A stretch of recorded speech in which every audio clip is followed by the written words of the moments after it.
Thanks for watching Endgame Economics. If you enjoyed this video, hit subscribe. It's completely free for you, and it helps us continue making more videos like this. All right, let's dive right into this explainer. If you glance at the news on literally any given day, you're going to see an absolute barrage of headlines about one of the world's most polarizing figures.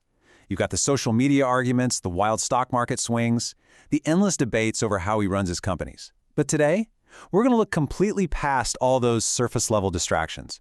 We're going to try and understand the true underlying psychological motivations driving the man. We are exploring the really compelling idea that Elon Musk behaves fundamentally like someone who believes human civilization itself is on the brink, and that it's deeply, deeply fragile. So what exactly does he see coming that most of us just kind of gloss over? Let's unpack the mind of a man who seems to be actively preparing for a global collapse. Now, what's really fascinating here is the stark, almost jarring contrast between Musk and your typical ultra-wealthy individual. I mean, think about it. Most billionaires spend their entire lives using their money to build moats, right? They're escaping risk, they retreat, they build these sprawling mega mansions, quietly buy up private islands off the coast of New Zealand, and just hide out behind luxury gates with massive security details. Their wealth buys them comfort and total isolation from the world's problems. But Musk, he takes the exact opposite approach. He acts way less like a traditional CEO and more like a desperate engineer trying to build industrial-scale infrastructure to survive a global collapse. While the rest of the world is caught up in daily trivia, he is relentlessly focused on heavy industry, manufacturing rockets, deploying massive boring machines to dig underground tunnels, pouring billions into AI and humanoid robots. None of this is about luxury. It is entirely about building a robust, civilizational survival infrastructure. Moving to Section 1, the origin of fear. Escaping into the future.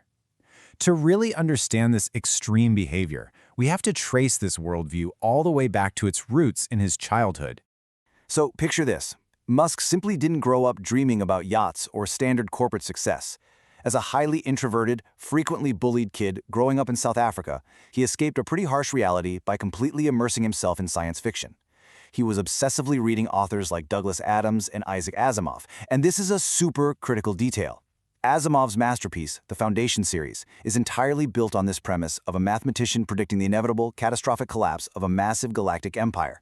And the hero's mission isn't even to stop the fall, but to build a repository of knowledge to shorten the dark ages and rebuild civilization among the stars. Young Elon was just soaking in these stories about extinction, systemic collapse, and the desperate need to engineer a way out. That deep-seated narrative, that acute awareness that empires are profoundly fragile, basically became the operating system for his entire life. And that brings us to how this childhood fear actually manifests in the real world today. When most people watch a modern rocket launch, they see a highly lucrative aerospace company securing big government contracts. But because of this ingrained fear of civilizational collapse, companies like SpaceX are far more than just corporate ventures for Musk. They're highly personal survival mechanisms. He doesn't view SpaceX as just a business, he views it quite literally as a lifeboat for humanity. The whole economic model of launching satellites and ferrying astronauts, that's really just the funding mechanism required to achieve the true goal, making human life multiplanetary before an extinction-level event can wipe us all out here on Earth. Which brings us to Section 2, a fragile civilization. Let's fast forward to the present and see how this shapes his adult worldview, where he treats the modern world not as a playground, but as a deeply vulnerable system. If you listen carefully to his long-form interviews, he rarely speaks the way traditional executives do. Instead, he sounds exactly like a systems engineer who is methodically hunting for weak points in a massive, interconnected, delicate machine. Just think for a second about how incredibly fragile our modern world actually is. Our entire way of life relies on these fragile, just-in-time supply chains. A localized failure in the power grid, a targeted disruption to internet infrastructure, a bottleneck in global shipping, or even a sudden halt in semiconductor manufacturing, any of these can trigger devastating cascading failures. If the power goes down, supply chains freeze. If logistics freeze, fuel doesn't reach the power plants. Within days, supermarket shelves are totally empty and economies literally halt. He lives inside the architecture of these systems every single day. He understands better than anyone that modern civilization is essentially a towering game of Jenga, held together by some very, very thin threads. And that terrifying realization leads us right into Section 3, the Mars insurance policy.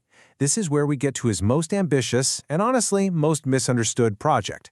If you have any background in engineering or computer science, you probably know the term single point of failure intimately. It's that one critical component of a system that if it goes offline brings the entire operation crashing down. A server with no backup power, that's a single point of failure. While Musk treats the entirety of planet Earth as a single point of failure. He looks at our single-planet existence as this massive, totally unacceptable existential engineering flaw.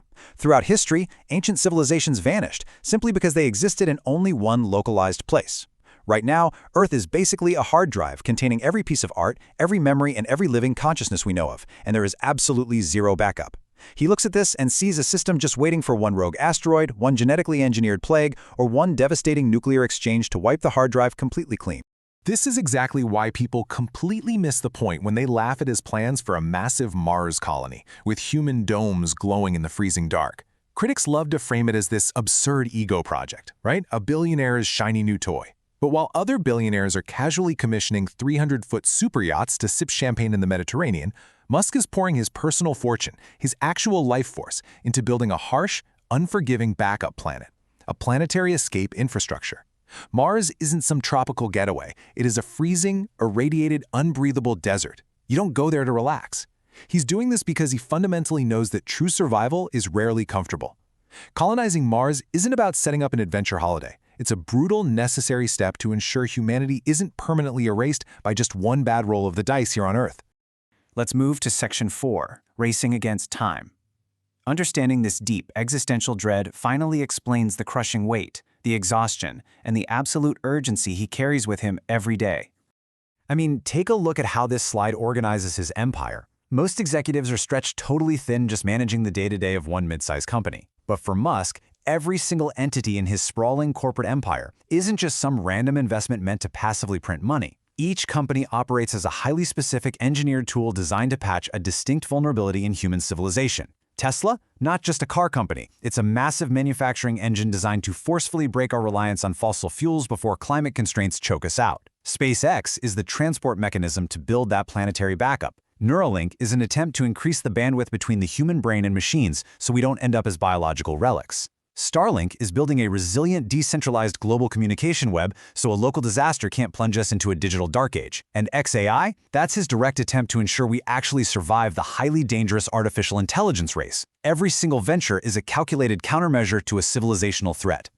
When you view his relentless actions through this specific lens, it makes perfect sense why he's always described as completely exhausted. Famously sleeping on factory floors, staring at screens at 3 a.m. He isn't just managing supply chains. He's a man who genuinely believes he is racing against a closing window of opportunity. The immense pressure he shoulders, it has absolutely nothing to do with quarterly earnings or shareholder meetings. The real fear isn't corporate bankruptcy. The fear is literally running out of time. He believes there's this fleeting window right now where humanity has the tech and the resources to become multiplanetary and secure its future, and he is terrified that window might slam shut before we change our trajectory. He is trying to force a pivot for the entire human race through sheer force of will before it's simply too late. This brings us to our final section, number 5, Prophet or Warning. As we look toward the future, we really have to ask ourselves how history will ultimately remember this relentless drive. History remembers pivotal figures in strange, unpredictable ways. Some go down as symbols of unyielding hubris, others as unparalleled champions of human progress. Musk might become something else entirely. He could serve as a dire warning about the concentration of power, or he might be remembered as the crucial prophet who practically dragged humanity into the future. Look, there are plenty of very smart people who think he's paranoid, dramatic, or totally misguided in his risk assessments.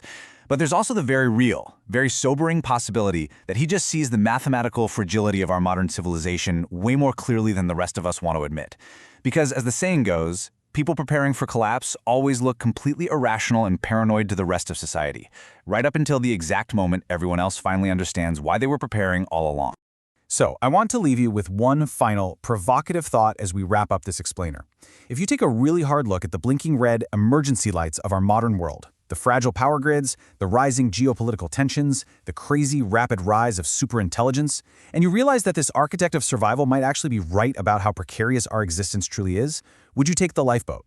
If the ship was fueled, ready, and the door was open right now, would you leave Earth if you had the chance? Thanks so much for exploring this with me today, and as always, keep questioning the systems around you.